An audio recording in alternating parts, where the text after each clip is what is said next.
Welcome back to my channel পাকঘৰ and lifestyle, য'ত আপোনালোকে কুকিং ভিডিঅ' লগতে লাইফষ্টাইল ৰিলেটেড ভিডিঅ' পাব। আৰু আজি মই আপোনালোকৰ ওচৰলৈ এটা বহুত সিম্পল ভেজ পোলাও ৰেচিপি লৈ আহিছোঁ। আশা কৰিছোঁ আপোনালোকে ভাল পাব বুলি। তেনেহ'লে আহক বনাবলৈ ষ্টাৰ্ট কৰোঁ। এয়া মই প্ৰথমতে এটা প্ৰেছাৰ কুকাৰ লৈছোঁ। কুকাৰটো গৰম হ'লত এয়া মই অলপমান ৰিফাইন অইল লৈছোঁ আৰু অলপমান ঘি লৈছোঁ।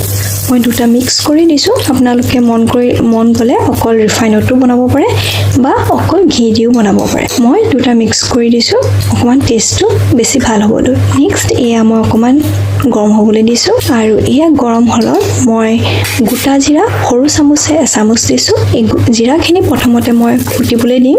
জিৰাখিনি ফুটিলত এয়া মই তেজপাত দুখিলামান দি দিছোঁ আৰু এয়া লগতে লং 3টা আৰু এয়া হৈছে ইলাচি, গোটা ইলাচি অকণমান থেতালি দিছোঁ আৰু এয়া হৈছে ডালচেনিও মই এডোখৰহে দিছোঁ, বৰ বেছি দিয়া নাই।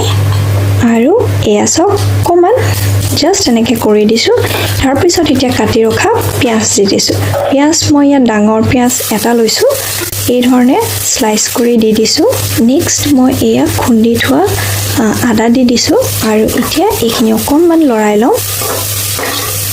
লগতে অকণমান চেনি দি দিছোঁ। এইটো অপশ্যনেল হয়, চেনিটো দিলে আচলতে কালাৰটো ধুনীয়া আহে আৰু অকণমান মিঠা যেন লাগে, খাবলৈ ভাল লাগে, কিন্তু আপোনালোকে ইচ্ছা কৰিলে চেনিটো স্কিপো কৰিব পাৰে।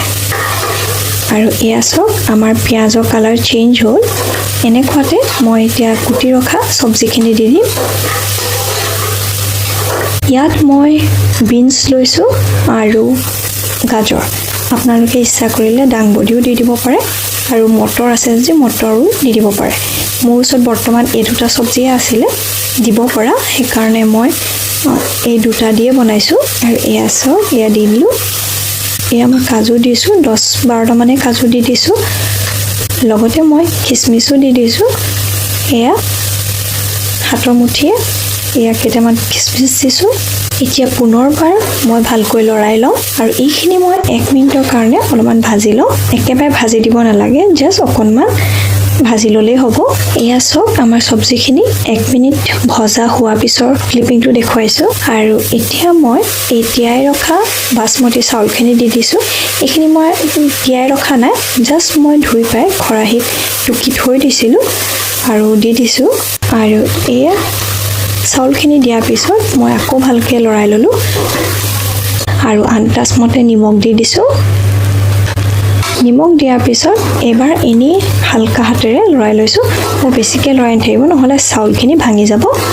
আৰু চাউল আপুনি যিমান দিছে তাতকৈ আধা গিলাচ পানী মই বেছিকৈ দিছোঁ। ইয়াত মই 1 গিলাচ চাউল লৈছিলোঁ আৰু সেই জোখাৰে মই 1.5 গিলাচ পানী দিছোঁ। আৰু এতিয়া কুকাৰ ঢাকনখন বন্ধ কৰি দিলোঁ আৰু ইয়াত মই এটা হুইচেল আহিবলৈ দিম। কুকাৰৰ ঢাকনখন আপোনালোকে নিজে খুলি নিদিব, প্ৰেছটো নিজেই যাবলৈ দিব, তাৰপিছত খুলিব। আৰু এয়া চাওক আমাৰ চাউলখিনি এটা হৈ আছে, নহয়নে? আৰু আমাৰ ভেজ পোলাও ৰেডি। ৰেচিপিটো কেনেকুৱা পালে কমেণ্ট বক্সত জনাবলৈ নাপাহৰিব। আৰু মোৰ চেনেলটো যদি আপোনালোকে ছাবস্ক্ৰাইব কৰা নাই তেনেহ'লে প্লিজ ছাবস্ক্ৰাইব কৰি দিব, লগতে লাইক এণ্ড শ্বেয়াৰো কৰি দিব। থেংক ইউ ফৰ ৱাচিং।